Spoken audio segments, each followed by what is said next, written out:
반갑습니다. 김영민입니다. 여기는 충주 4시 10분 미디어 라운지입니다. 2호점이에요. 아직 준비가 덜 돼 있어서 흡음재도 없고 세트도 없어서 소리가 좀 울립니다만 오늘만 양해 부탁드리겠습니다. 오늘은 제가 좀 특별한 주제를 준비했는데요. 바로 그들이 티 안 나게 스멀스멀 자유를 없애는 3가지 방법 알려드리겠습니다.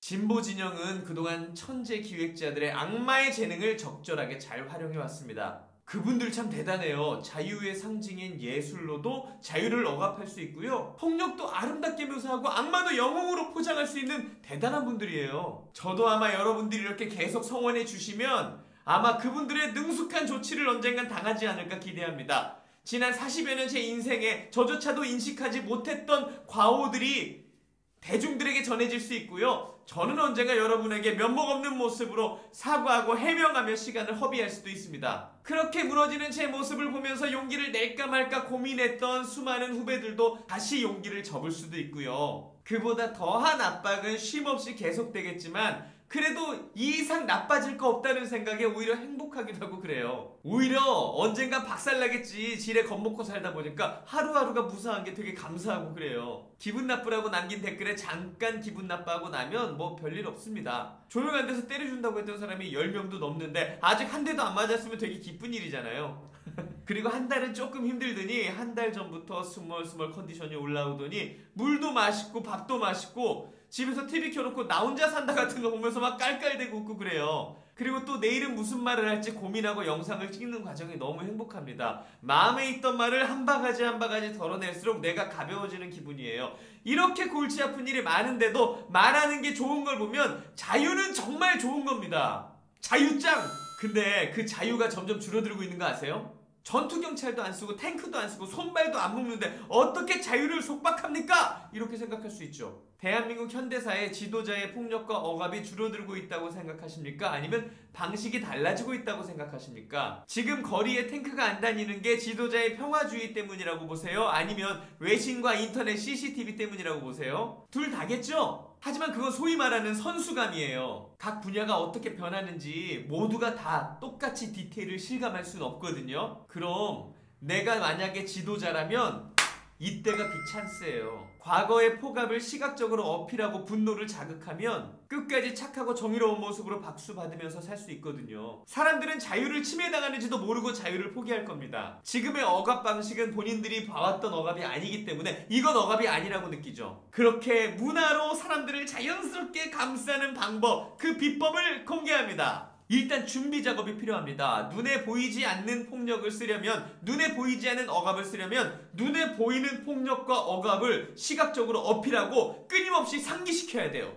세상에 그런 폭력만 있는 것처럼 자유를 억압하는 이미지, 독재, 고문, 전투경찰, 탱크 등등 그 자유를 억압하던 폭력이 사라졌으니 이제 민주적인 시대가 왔구나. 하지만 선수들은 알죠. 이제는 탱크가 없어도 사람 밀어버릴 수 있다는 거 알잖아요. 과정의 아이콘을 어필하는 게 중요해요. 단발적인 사건. 블랙리스트 강조하는 효과가 뭐예요? 본질적인 과오를 따지자면 누가 우리 편을 얼마나 부당하게 챙기고 누가 상대편을 얼마나 부당하게 배척했는가 그 결과를 가지고 판단을 해야 되잖아요. 하지만 그 개별 사안을 아이콘으로 마케팅하니까 블랙리스트 하니까 많은 지지자들은 실제로 박근혜 정부만이 자기 편을 챙기고 남의 편을 배척했다고 생각하고 진심으로 그렇게 믿고 여기 와서 댓글을 달고 있어요. 그만큼 무서운 거예요. 그렇게 혐오스러운 이미지는 아이콘 개별 사안을 강조해서 각인시켜야 돼요. 원론적인 이미지가 아니라 개별 아이콘, 블랙리스트, 전투경찰, 명박산성, 개별 아이콘을 팔아야 됩니다. 그러면 술렁술렁하겠죠? 그때 사람들에게 이상을 심어주는 거예요. 강하게 악을 규탄합니다. 강하게 악을 규탄하는 이유가 뭔지 아십니까? 사람들은 악을 규탄하는 사람은 악이 아닐 거라고 생각해요. 당신이 악인인 걸 들키고 싶지 않다면 가장 좋은 방법이 뭡니까? 악인을 규탄해요. 그럼 적어도 나는 의심 안 하거든. 거기다가 시민단체도 가입하고 기부도 하고 조주빈이처럼 봉사도 하고 그러면 안전빵! 욕하면 박수 쳐주는 사람들 시원하게 욕하면 주가 올라갑니다. 시대를 앞서가는 악당은 지난 시대의 악당을 끊임없이 상기시키며 분노를 자극하고 선의 포지션에 서서 악을 규탄하는 방식으로 성장을 해왔습니다. 다 그래! 중국사, 일본사, 로마사 다 그래.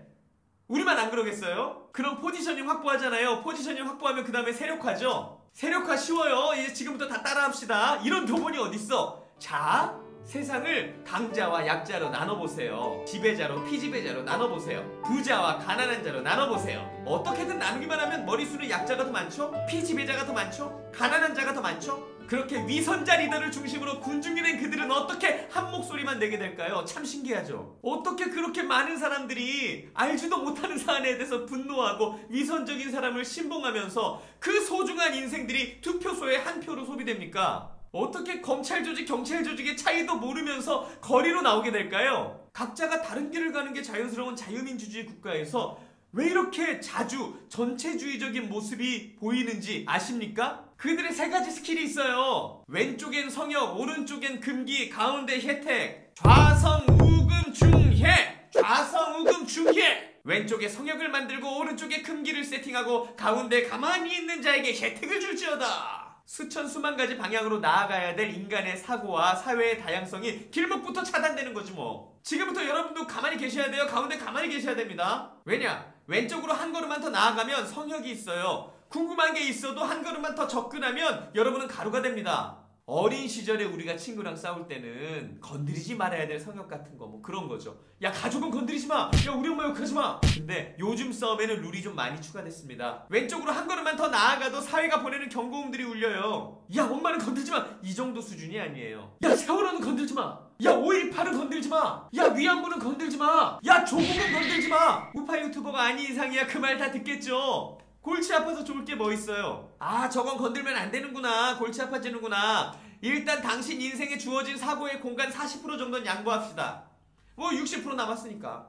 그럼 이제 오른쪽으로 가볼까요? 오른쪽엔 오만 금기를 세팅해놔서 발 딛는 곳마다 경보가 울릴 거예요. 사람의 행동이 금기시돼서 누군가에게 실망을 줄 정도가 되려면, 예를 들면 야, 너 마약해? 헐. 야, 너 종과자야? 헐. 이 정도는 돼야 되는 거 아니에요? 근데 이 오른쪽으로 가려면 금기가 좀 많아요. 야, 너 이승만 대통령을 존경한다고? 헐. 야, 박정희? 헐. 야, 너 미래통합당을 뽑았어? 헐. 야, 윤소인이랑 친해? 헐. 야, 가세현 나왔어? 헐. 참 아무것도 못해. 이쪽으로 이만큼도 못 가고 저쪽으로 저만큼도 못 가고 가운데서 이렇게 움직이게 하는 그 양치기 소년들 정말 대단하지 않아요? 우리가 함께 어딘가에 가려고 할 때 인간이 인간을 인간으로 본다면 이쪽으로 갑시다라고 리드하는 게 정상적인 리드죠. 인간이 인간을 인간으로 안 보고 양떼나 소떼로 보니까 이쪽으로 가 이게 아니라 여기 아니야 떼지, 여기 아니야 떼지, 여기 아니야 떼지 그러는 거 아니에요. 왼쪽에 성역 만들어서 누구도 범접할 수 없는 기득권을 만들고 오른쪽에 인간의 재량으로 온갖 금기를 세팅해놔서 혐오를 조장해서 누군가 웬만해선 넘어가지 못하게 만들고 가운데 있는 분들한테 이제 혜택 줘야죠. 요즘 받고 계시잖아요. 얼마나 좋아요. 저도 너무 좋아요. 40만원 없어서 죽는 사람은 얼마 없겠지만 저도 40만원 없으면 죽는 사람은 아니었지만 40만원이 들어오니까 너무 좋아요. 근데 재난이라는 명분으로 기본소득을 받아봤는데 너무 좋은 거야. 근데 앞으로 진짜 기본소득을 준대요. 진짜 그런 세상이 온대요. 야, 흔들리죠? 왼쪽으로 의심해도 골치 아프고 오른쪽으로 나아가도 골치 아픈데 가만히 있으니까 주는 혜택은 달콤해. 야, 나 이게 너무 무서워요. 나 이게 너무 무서워. 난 이게 너무 무서워요. 나만 무섭나? 만약에 우리나라의 생산성이 분배의 속도를 못 따라가면 내리막길이잖아요. 이거 얼마나 무서워. 소득은 자기 자신이 지속적으로 만들어갈 방법을 스스로 찾아야 되는 거 아니에요? 그게 직업이잖아요. 우리 다 그렇게 배워왔는데, 전 국민이 다 그렇게 살고 있는데 지금 새로운 개념을 제시하는 거잖아. 기본소득이 그게 어떻게 가능하지? 전 모르겠어요. 전 무식해서 모르겠어요. 아시는 분들 계시면 메일 주시면 감사하겠습니다. 부자 돈을 나눠준다 쳐도 기업의 생산성이 지금 기준으로 기업의 생산성이 증세 이후의 세상 똑같이 유지될까요? 글로벌 기업이 국제 경쟁력을 핑계로 공장을 해외로 옮긴다면 그거 감당이 될까요? 기본소득을 기반으로 더 잘 되고 싶은 청년만 있는 게 아니라 만약에 기본소득에 안주하고 놀고 먹는 청년들이 생기면 또 어떡하죠? 그 청년들이 많아지면 또 어떡해? 소득은 지속적으로 스스로 만들어갈 방법을 찾아야 돼요. 내가 뭐 이런 당연한 얘기를 왜 하고 있는지도 모르겠어요. 작은 회사 운영해본 제 식견으로는 기본소득은 끝까지 유지되기 힘든 희망 같습니다. 어감은 비슷해도 기본소득이 기본소득은 아니에요. 저는 환경 문제에 관심이 많은 사람이지만 항상 후세를 위해 해야 되는 게 뭡니까? 라고 물어보면 뜬금없지만 이렇게 세 가지를 얘기해요. 일회용품을 줄입시다.